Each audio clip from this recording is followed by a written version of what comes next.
Assalamualaikum warahmatullahi wabarakatuh. Halo teman-teman semuanya. Sebelum saya memulai presentasi yang nantinya akan saya bahas dan akan saya jelaskan sedikit mengenai bisnis model kanvas dan bisnis model kanvas seperti apa sih yang akan saya jelaskan. Terlebih dahulu, saya ingin memperkenalkan diri. Perkenalkan, nama saya Seni Wahyu Aprilia Putri. Saya dari Prodi Manajemen Keuangan dengan nomor NIM 22120011. Dan saya adalah mahasiswa Sekolah Tinggi Ilmu Ekonomi Indonesia Malang. Tujuan saya membuat video presentasi ini karena yang pertama, saya mendapatkan tugas untuk ujian tengah semester, dan yang kedua, saya juga ingin memberikan informasi sekaligus memberikan motivasi dan inspirasi untuk teman-teman semuanya bagi siapapun yang menonton video presentasi saya.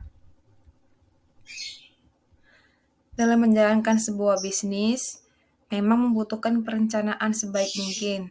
Salah satu cara dalam mempersiapkannya ini dengan menggunakan bisnis model kanvas. Apakah kalian pernah sebelumnya mendengar mengenai model perencanaan bisnis yang satu ini? Karena banyak perusahaan yang menggunakan konsep bisnis model kanvas, khususnya untuk mereka yang baru saja merintis usaha. Model bisnis yang satu ini umumnya digunakan oleh para pengusaha dalam mengembangkan usahanya supaya lebih efisien untuk menjangkau target pasar. Nah, itulah tadi perkenalan singkat dari saya. Untuk selanjutnya, saya akan menjelaskan bisnis model kanvas. Arti dari bisnis model kanvas itu sendiri atau dikenal dengan nama BMC, yakni sebuah strategi manajemen yang disusun untuk menjabarkan suatu ide dan juga konsep sebuah bisnis ke dalam bentuk visual. Secara sederhananya, definisi BMC yaitu kerangka manajemen untuk mempermudah dalam melihat gambaran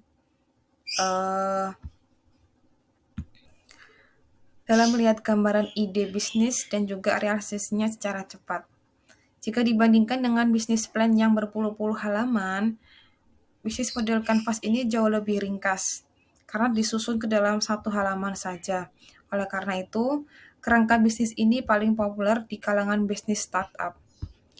Seperti yang sudah disebutkan di atas bahwa bisnis model kanvas tersusun dari 9 elemen penting.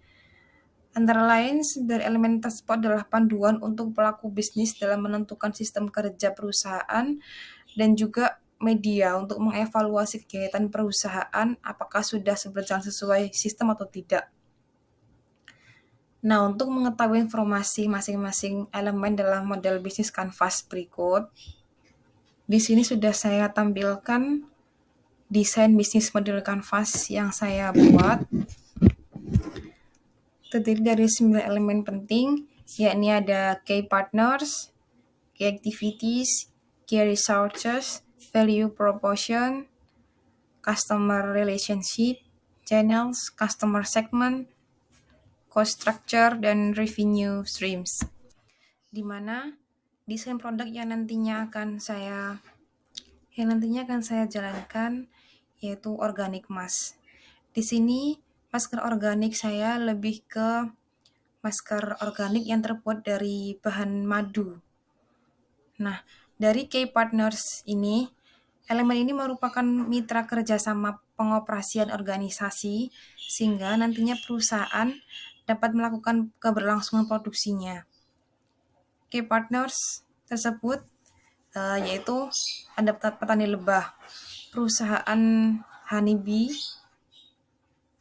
atau masker organik madu memasok bahan baku madu dari petani lebah yang ada di Kalimantan Timur. Kemudian ada PT 5 Pandawa, perusahaan masker ini memasok bahan baku garam dari perusahaan garam PT 5 Pandawa yang ada di Samarinda. PT Agro Inti Premium memasok bahan baku kayu manis berkualitas dari perusahaan PT Agro Inti Premium.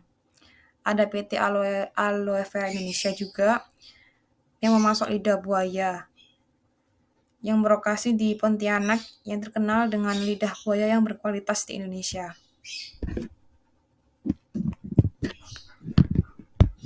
Kemudian key activities, elemen ini berperan penting dalam mewujudkan value proposition.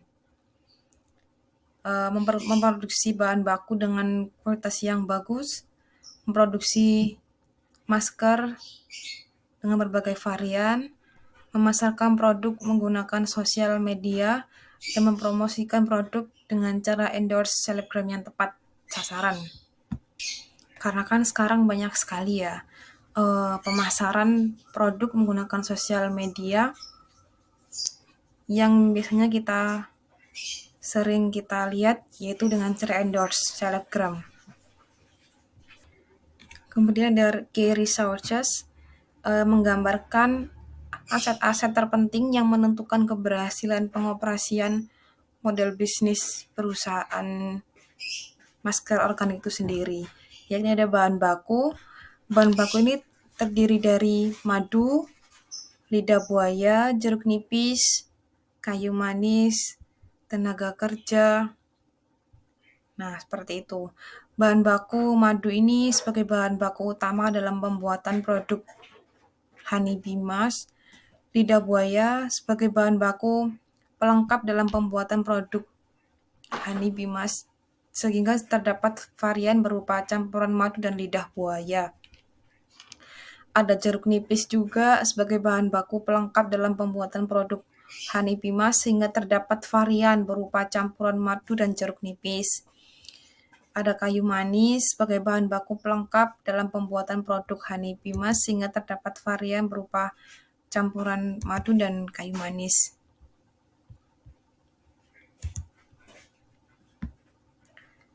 Tenaga kerja.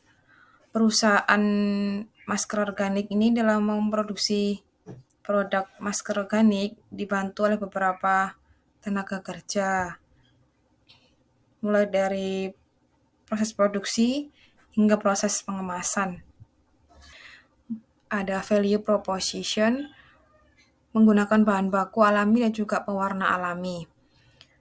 Produk masker organik yang terbuat dari madu ini terbuat dari bahan baku utama alami, yaitu madu asli hutan, dan didukung dengan bahan alami lainnya, yaitu lidah buaya, jeruk nipis, bengkuang, dan kayu manis. Produk aman untuk ibu hamil dan menyusui, tanpa fragrance dan tanpa pengawet, menjual produk dengan harga terjangkau, tetapi juga memiliki kualitas yang tinggi. Yang pasti aman untuk kulit ya, karena produk masker ini aman digunakan untuk tipe kulit apa saja, di mana madu mempunyai sifat menenangkan kulit sebagai antiseptik dan antiinflamasi. Selain itu, madu memiliki kandungan antibakterial alami yang cocok untuk kulit sensitif. Jika kalian memakai masker alami dari madu ini secara rutin, kulit wajah kalian juga menjadi lebih halus dan kencang. Dapat mengatasi permasalahan kulit wajah seperti berjerawat, berminyak, beruntusan, kusam, dan mencerahkan kulit wajah ya. Customer relationship, melakukan customer relationship agar mendapatkan pelanggan baru, mempertahankan pelanggan lama dengan menawarkan produk atau jasa lama dan baru pada pelanggan yang lama. Strategi yang digunakan untuk tetap menjaga hubungan terhadap konsumen yaitu dengan cara melayani customer, baik mendengarkan kritik dan saran customer, dikenal dengan self-service website. Strategi ini dilakukan dengan menyediakan sarana agar pihak perusahaan ini mampu tetap menjaga hubungan baik dengan konsumen melalui media website ataupun kartu nama yang dimiliki oleh perusahaan, sehingga sewaktu-waktu konsumen dapat menghubungi. Seperti itu ya. Kemudian di setiap bulannya kita juga mengadakan giveaway, diskon, promo seperti 11-11, 12-12, seperti itu ya.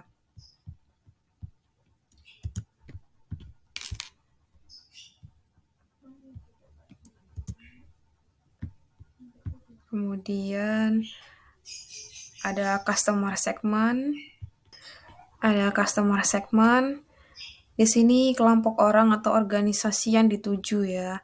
Jadi tujuan kami untuk pelajar, mahasiswa, pekerja untuk usia 12-40 tahun, untuk kalangan wanita dan pria juga bisa, pecinta masker dan pecinta skincare. Di sini saya juga lupa mencantumkan herbal store, yakni herbal store, toko kosmetik, kemudian channels, suatu cara bagaimana masker organik ini berkomunikasi dengan pelanggan segmennya dalam menyampaikan value proposition-nya dari produk masker organik itu, yaitu melalui media YouTube. Perusahaan masker organik ini mengiklankan produk pada media YouTube dikarenakan wanita dan pria di usia remaja maupun dewasa pada era ini lebih sering menonton tayangan-tayangan yang ada di aplikasi YouTube, misalkan dibandingkan dengan televisi. Nah, hal inilah yang menjadikan perusahaan masker organik ini untuk memilih YouTube sebagai media promosi untuk produknya.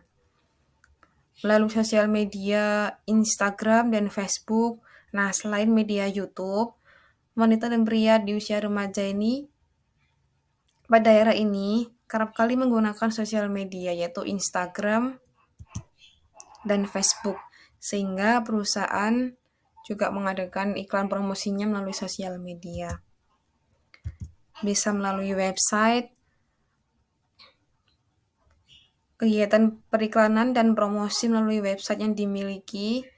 Alasan perusahaan melakukan promosi melalui website yaitu dikarenakan biaya promosi yang murah, jangkauan pasar yang luas, periklanan dan promosi tersedia selama 24 jam non-stop.